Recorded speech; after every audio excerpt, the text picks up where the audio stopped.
Well, hello everybody. Larry Young here again with another segment of OLaMan, Living Life with Purity. And today I want to follow up a little bit on what I started in the last segment in talking about visionaries and my own experience and what is going on down in Texas right now with the Divine Mercy Mission. And like I said before, I believe that there's something there. It needs to be looked at. And the church, I believe, needs to respect these things when they're happening, because this is our history, and this is how the church has moved throughout its 4 different distinct periods of time that have happened.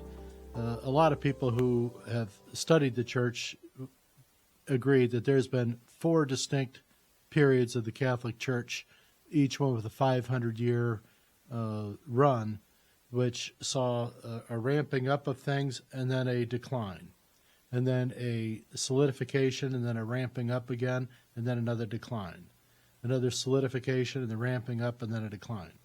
Well, right now we're in the last phase of the 4th cycle. And if anyone wants to disagree with that, we can talk about that, but the signs are all there. And possibly the comfort zone has got to be too wide for a lot of people to understand what's going on in front of them, because a lot of the problem that we have as being human is that we don't live long enough to actually learn and to employ what we've learned along the way. So we have a tendency to become comfortable in what is going on. We want to get to the point where we have the least amount of work to provide for our creature comforts and our needs. And this is where technology has come in throughout man's cycle here on earth. As technology has climbed, the evidence of God in our lives has seemed to dissipate, at least in the way we look at things and how we regard things in our lives. This is the reason why we are at the end of Christendom in this country, and probably on the face of the earth. And Christendom being that which is the socio-economic and political means of running a society and keeping it all together. This country in the Great Experiment was built upon that, one nation under God. But right now we have a cornucopia of gods out here. Man has decided to become his own God in a lot of ways, and a lot of people have fallen along with that and followed it because their life has gotten more comfortable, and they like the toys. They like the gratification that comes with the technology that's been brought our way. They love these. Our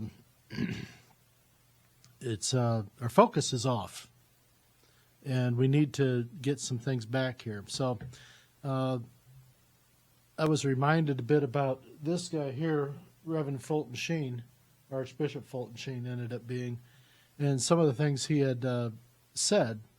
And he had talked about this back in 1947 on one of his radio programs when he talked about the end of Christendom.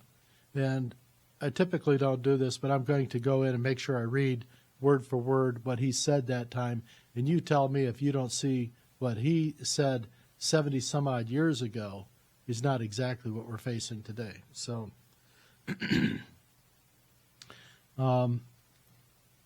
Fulton Sheen starts off with, he says, "We are at the end of Christendom. Christendom is the economic, political, and social life as inspired by Christian principles. That is ending. We've seen it die. Look at the symptoms. The breakup of the family, divorce, abortion, immorality, and general dishonesty. Does anybody see any of that going on in our world right now?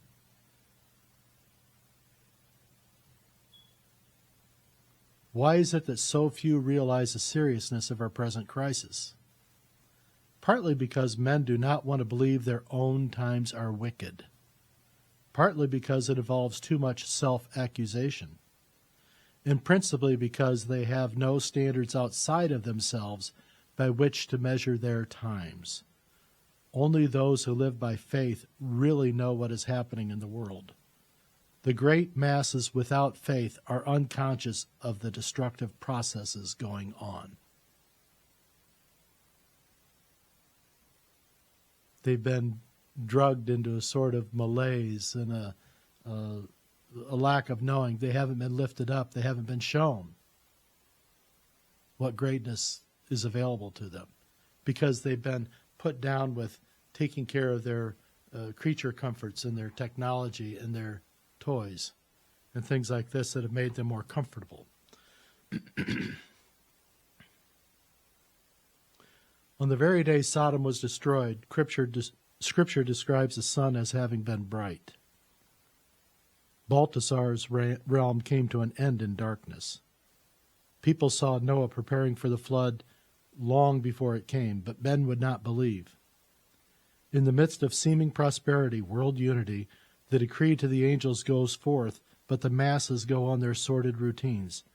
As our Lord said, "For as in the days before the flood, they were eating and drinking, marrying and giving in marriage, even till that day in which Noah entered into the ark.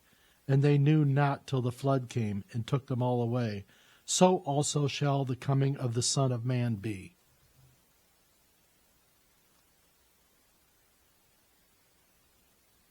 Sheen asked if we're even aware of what's going on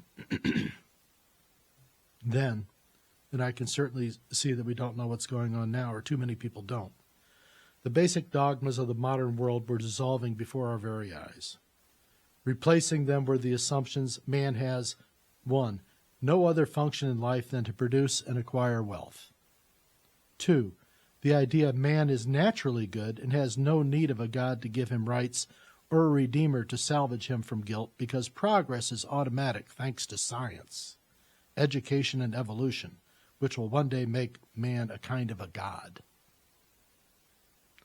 And number 3, the idea reason isn't for discovering the meaning and goal of life, namely the salvation of the soul, but merely to devise new technical advances to make on this earth a city of man to displace the city of God.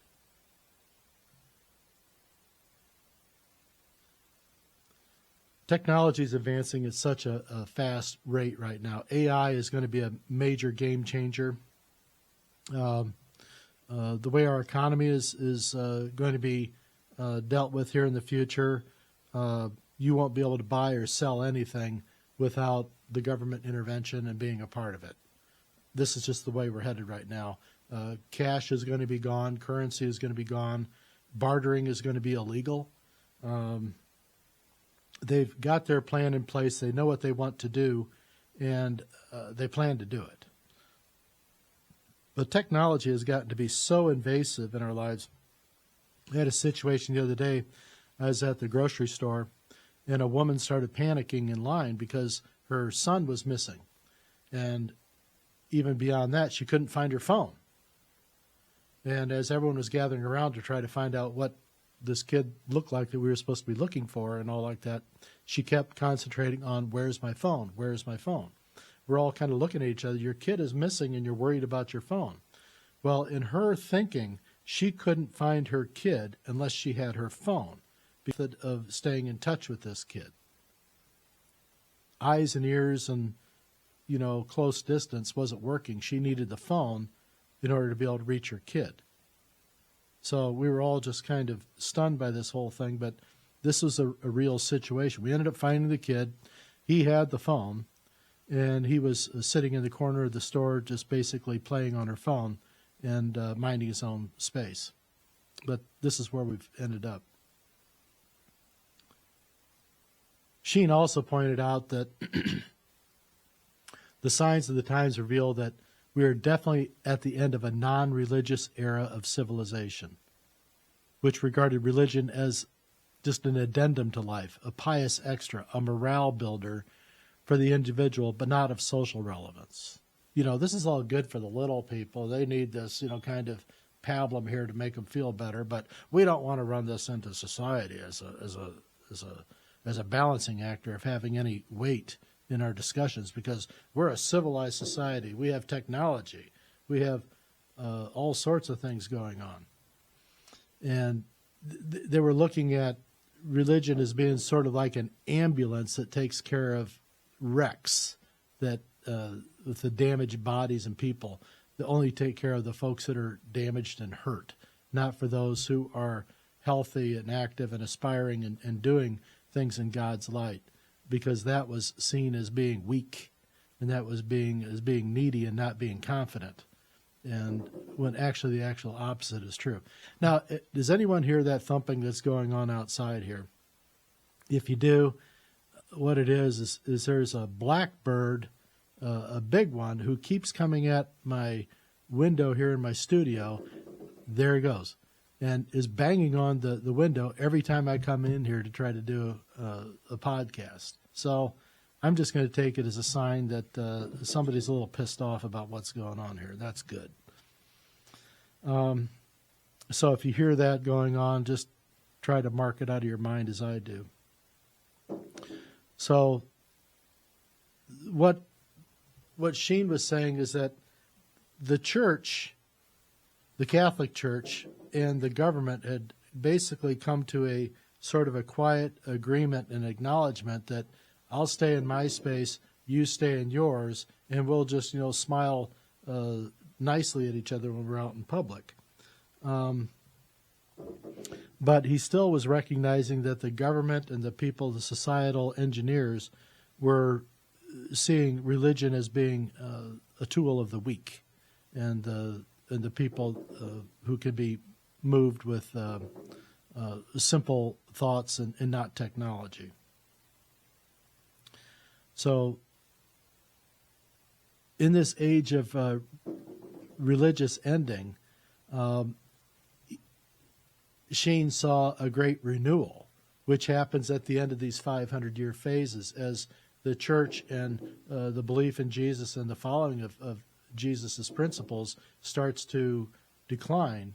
A certain segment gets stronger and stays together and becomes even better than they were at any of the other periods at the end. We have the opportunity for that now, and that's what he's kind of getting at. And remind yourself, this was 70 some odd years ago.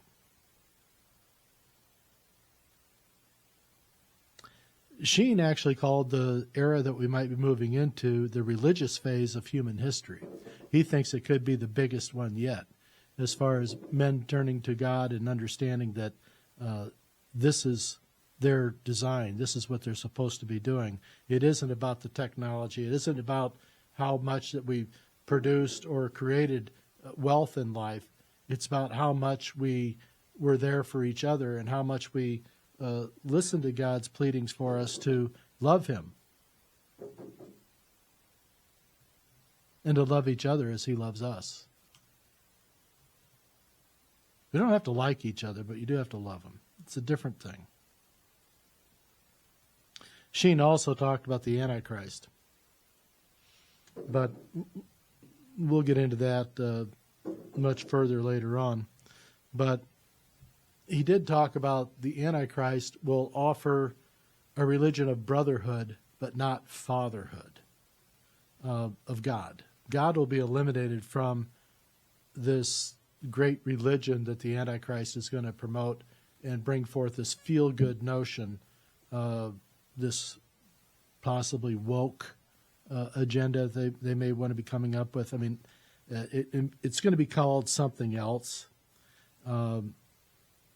But they're going to play around with the words. They're going to try to deceive you. And he said here that this false religion will deceive and will intoxicate our politicians, our electorate.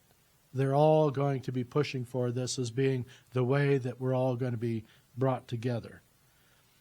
It's communism with a different God. And this is what they're trying to put upon us, is one homogeneous belief system that moves God, a creator, out of the equation so that science and technology and government becomes the God. Now, let me ask you something here. I'd mentioned earlier on that I was concerned about the state of Ohio and what they did last year. Now, a lot of you may not have been following along, but Ohioans passed a constitutional amendment to their state constitution advocating for abortion rights, that they would always be part of their statewide constitution. So I believe that Ohio was the first state to actually pass such legislation. And in that voting, in looking down through the numbers of who voted how, over 80% of black men in Ohio voted for this measure. It was the strongest support group, I believe, of any group, even the women, whatever. Over 80% of black men voted for this women's rights issue. Now, were they voting for the support of women's rights and the ability to declare what they're going to do with their body and anything growing inside it, to have that kind of ultimate decision-making? Or were they protecting their own interests by having an option to not have to pay child support for 18 years? Now, I know that's a kind of condemning situation, but we have to ask the question, why? None of the pollsters are asking this question, why? There was such a huge amount. Well, let's go back to what's happened in the 60s with the civil rights movement and things like that. You know, previous in the 1940s and 50s and midway through the 60s, in basically all segments of society, whatever culture group you belong to, there was a higher than 75% rate of a father figure being an occupant in a family home. This is across the board. It was higher in some areas. It was 90%. But being pregnant out of wedlock was not considered to be a good thing. Now it's like celebrated like everything else, like, oh, great, go, go, go. Well, what is happening right now, what has been happening, especially in the black community, and it's across other communities now too, but they really cemented it in the black community, was they moved the fathers out of the home and got the mothers support payments. And the more babies these mothers had, and the longer that, and any time there was not a man in the house, a father figure to help support, these women got the money. And so now today we have, you know, the concept of a baby daddy.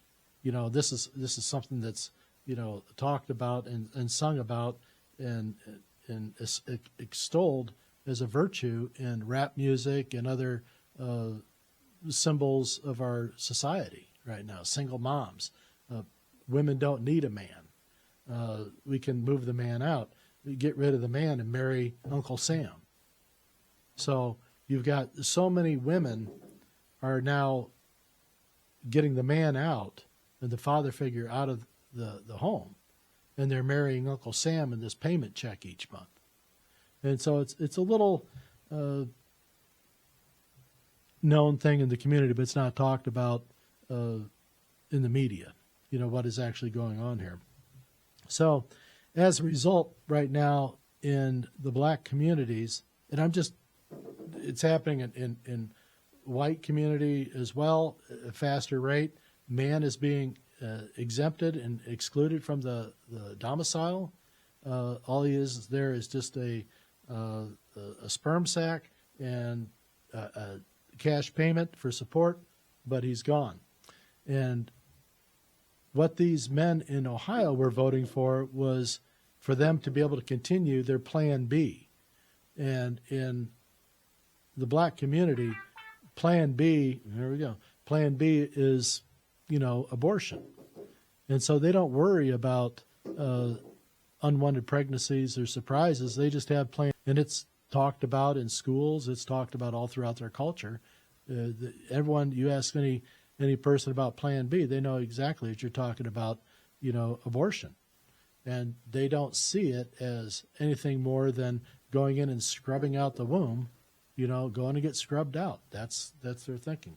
So this has been a slippery slope. It's become across the board, but I believe that the societal test was done. They had an open and willing the community there that they were able to go after. The Margaret Sangers ended up winning out, and they've gone in and basically destroyed black communities across the board. to the point that today you would see less than 25% of black households having a father in the home. Now, this has far-ranging effects beyond just having there being a masculine presence in the home.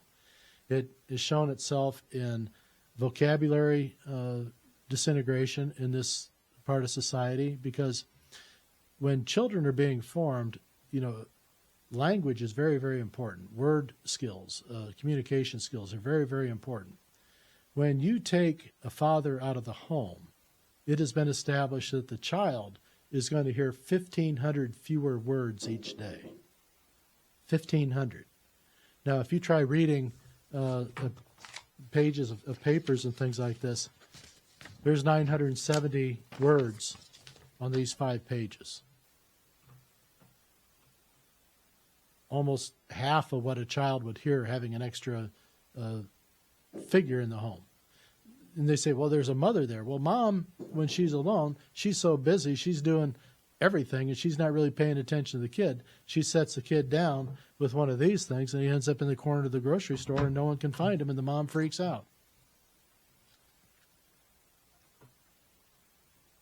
We got to get the men back in the homes. Fathers need to go back to being dads, and they need to value that time with the kids.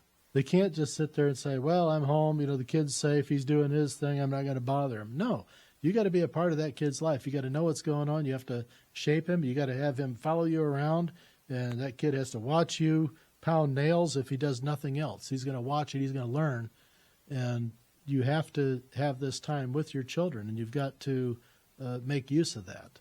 And we're losing this because everyone says, I don't want to be bothered by it. He's fine, but they don't know their kid, and the kid doesn't know the father. And we're losing more than babysitters at this point.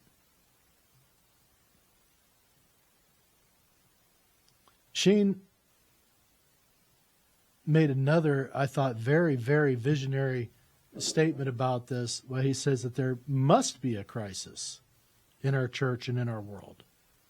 He says if we don't have this crisis is needed to prevent a false identification of the church and the world. Our Lord wanted his followers to be different from those who were not his followers. He said, I have taken you out of the world, therefore the world hates you. Try standing up for your faith in the public right now. I get derided as being a Christian nationalist, and I guess if that's what they want to call me, it sounds pretty good to me. I'm called a heretic.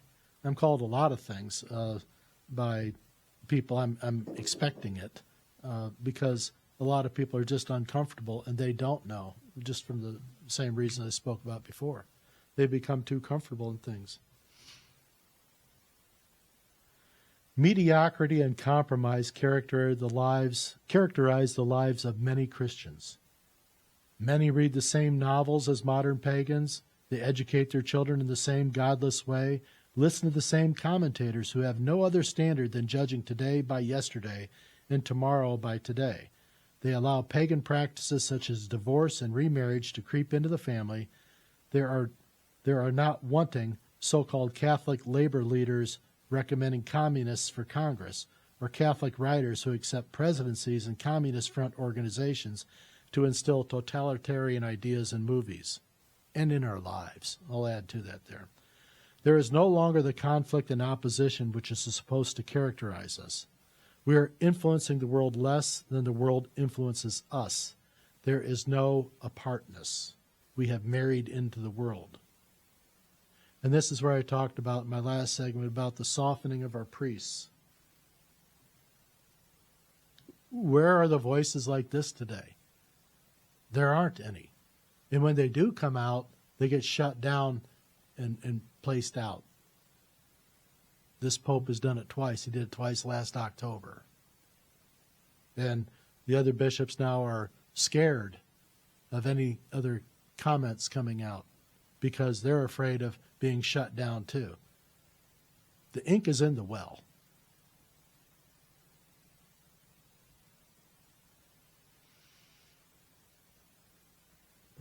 It's really incredible. Sheen also said, evil must come to reject us, to despise us, to hate us, to persecute us, and then shall we define our loyalties, affirm our fidelities, and state on whose side we stand. This is when I said you have to know who you are.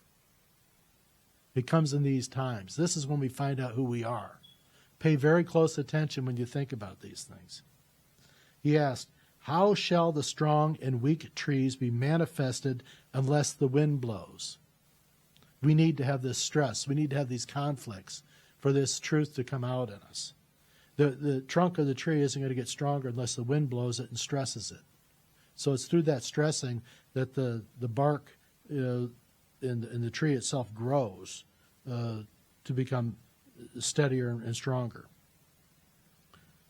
Our quantity will indeed decrease, but our quality will increase. Then shall be verified the words of our Master, whoever does not gather with me scatters.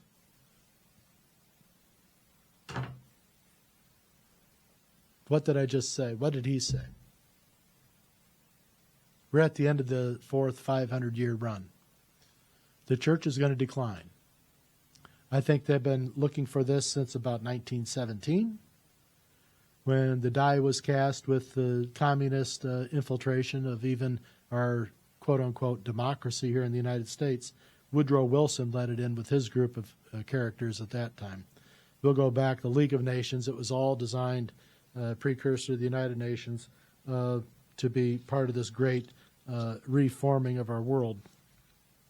Now, there's a lot more to go into this, but I'm going to kind of break from this right now because I want to come back on this and finish this up because it's too important to go too long to where I wear you folks out a little bit.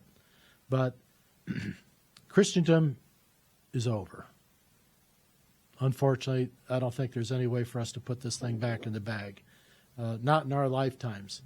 There's too many competing voices out there. Too many people are denigrating Christians and Catholics in particular. Like I said, it's going to get really bad this spring and summer. Be ready for it. Make sure you know what it is you're fighting for and which side of this thinking you're going to come down on. You got to be willing to say no. When people want to put these crazy thoughts and non-godly ideas in your head, and to make that the technology and this virtue signaling about how great we are and what great people we are because we do these types of things. It's messed up. It's messed up, and we know it's messed up. So what you have to do is you have to not just pray about these things, but you got to use your hands and you got to use your intellect. You can't sit still on this thing. You have to make sure you know who you are and make sure that those folks around you know that there's a quiet confidence that's going to lead them out of this, because it's going to get scary. It's going to get hectic. You got to be careful about what it is you're listening to out there and what these people on these news programs are saying right now.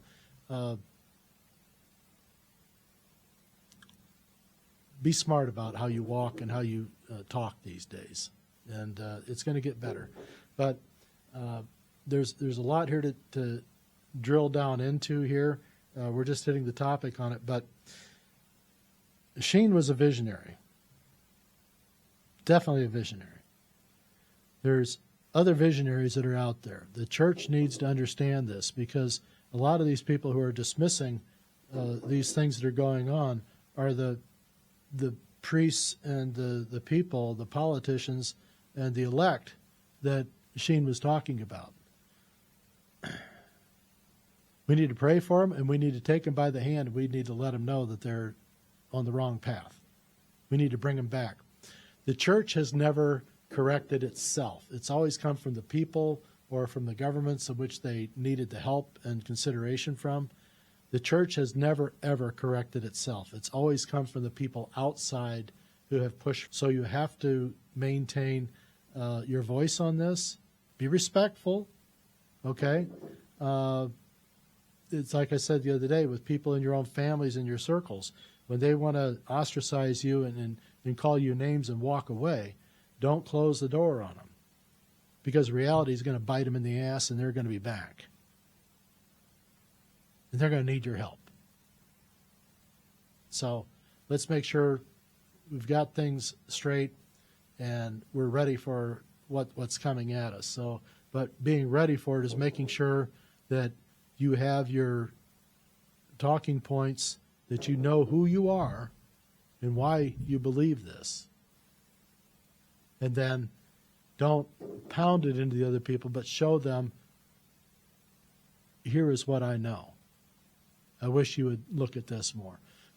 Many times they won't, but sometimes they're going to be quiet. They're going to be like the kid sitting in the corner of the grocery store, just trying to hide out and be alone with his toy.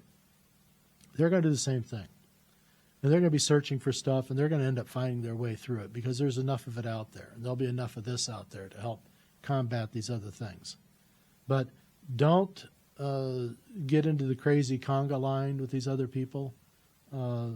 Make sure that your path is straight, and you're setting a rail down for the next person to come along behind you as you're treading this path. Get others to come along with you and say, hey, everybody, this way.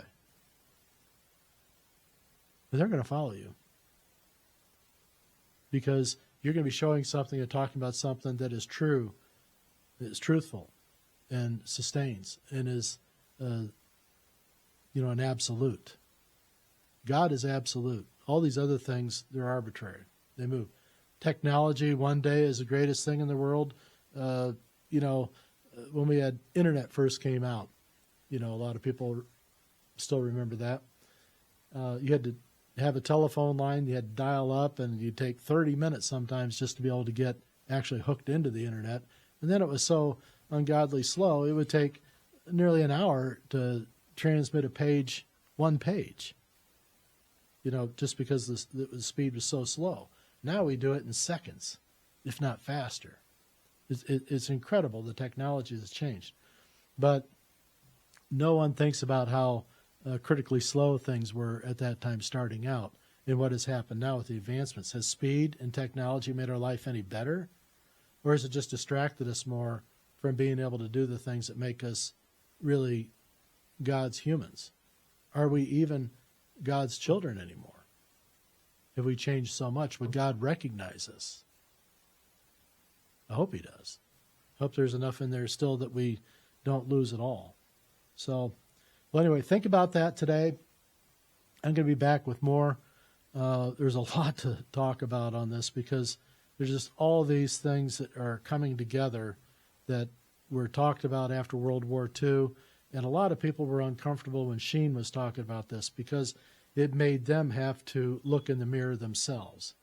And a lot of them were not comfortable with having to give up, or to even think about not living with some of these wonderful technologies they had. Television. Wow, TV. This big. That was a big thing. It was a big thing. But they deified the television. It became the most prized possession in the home. We're weak people. We are very, very weak. We think we're tough. We think we're strong, but we're really pretty weak. And just like the dogs that I train, I can get them to change their behavior with a snacky little treat. Now, that snacky little treat isn't the best thing for their diet, so I have to watch I don't give them too much of it. I give them too much of it, they get fat and lazy and slothy. Anyone check their basement lately to see if the kid's still there? Anyway, I'll let you think about that one a little bit, and I'll be back. So stay with it today, folks. Remember, we still have that 9-month novena going on with Cardinal Burke for our country. I still believe in this place. It could be brought back. It's going to be different, but I think we'll have a good remnant core group of people there that we can count on, and we're going to smile, and we're going to smile knowingly when we get together with each other. So it's going to be a good thing. There's going to be a lot of crap to deal with here, but we're going to get through it. So keep in mind, I love you, and I'll be back.